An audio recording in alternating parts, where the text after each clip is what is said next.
being eager to wrap up this series on the Aeneids of Plotinus, I think I'm going to just jump now to the end. I should perhaps preface our final, what word do I use? Our final adventure in the Aeneids of Plotinus. I should perhaps preface it with this observation that I've not been systematic. I've not been thorough.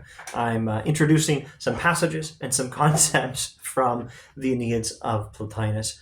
You want to do more? Well, like he would say about the ascent to God, do it yourself. Don't expect me to explain everything. Do some real work to study Plotinus for yourself, if you want to know this properly. If you're here just for a brief introduction, well, I hope I've been of service, but I hope for many of you out there that you'll go well beyond what I can do and read the book for yourself. Not just in this public domain translation either. That's a great place to start, but do some other translations, learn how to consult the Greek. Hopefully some of you can learn how to read the Greek. That would be cool. Now, let's see if I can, again, not being systematic, skip some things and go to the very end. It is not in the soul's nature to touch utter nothingness. The lowest descent is into evil, and so far into non-being, but to utter nothing, never. When the soul begins again to mount, it comes not to something alien, but to its very self. Thus detached, it is in nothing but itself. Self-gathered, it is no longer in the order of being, it is in the supreme. There is thus a converse in virtue of which the essential man outgrows being, becomes identical with the transcendent of being. The self thus lifted, we are in the likeness of the supreme. If from that heightened self we pass still higher, image to archetype, we've won the term of all our journey, and fallen back again, we waken the virtue within until we know ourselves all order once more. Once more we lighten to the burden and move by virtue towards intellectual principle and through the wisdom in that to the supreme.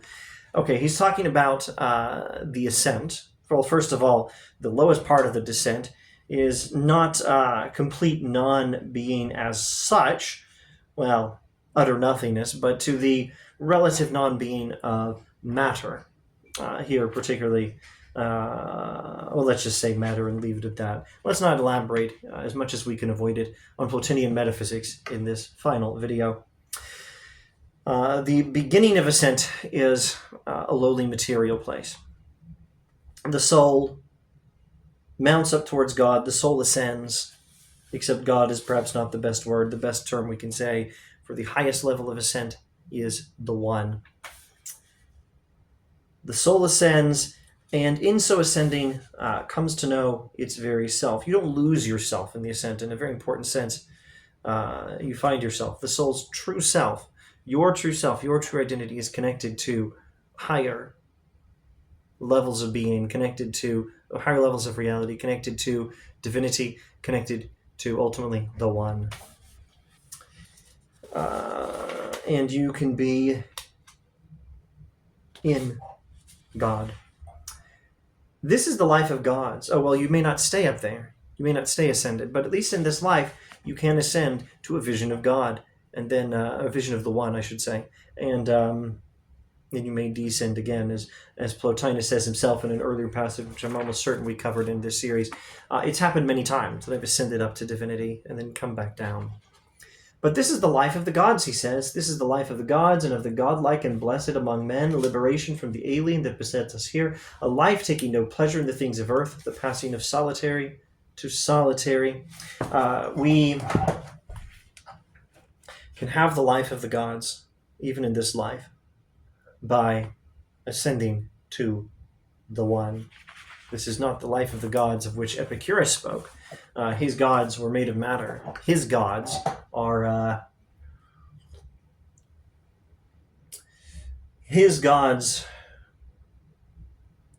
still in the physical world. Plotinus is talking about something well beyond that. The life of the gods, the life of the godlike and blessed among men, liberation from the alien, the stranger, the foreign. Alien is an adjective here. Strange, as in the sense of strange implied in the word stranger, an older sense of strange, not so much used in contemporary English. The strange, the alien, the foreign, the not really essential to your existence, namely lower physical things, the matter, lowest levels of reality. Liberation from that and the life of the blessed, of the godlike among men, is the life in which we regularly ascend to contemplation of the One. All right, I shall stop there.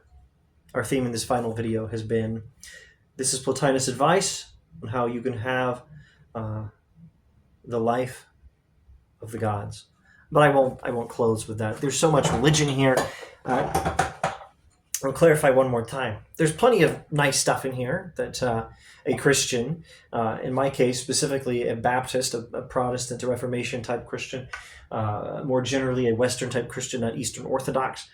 There's stuff in here that a Christian of any Orthodox, lowercase o, not Eastern Orthodox, capital O. Anyway, there's stuff in here that an Orthodox Christian, roughly someone who fits within the Nicene creeds, there's plenty of stuff in here that a Christian, or even more generally, anyone in an Abrahamic religion, there's stuff in here you can appreciate, you can enjoy, you can agree with, you can cheer over, but this is not the same thing as Abrahamic religion. This is not the same thing as Christianity or any other form of Abrahamic religion. And I'm not going to advise you do everything in the Aeneids, but I am going to give you Plotinus' advice, and this is how he says you can have a life. You can have the life of the gods. Ascend to contemplation of the One. Thanks for watching.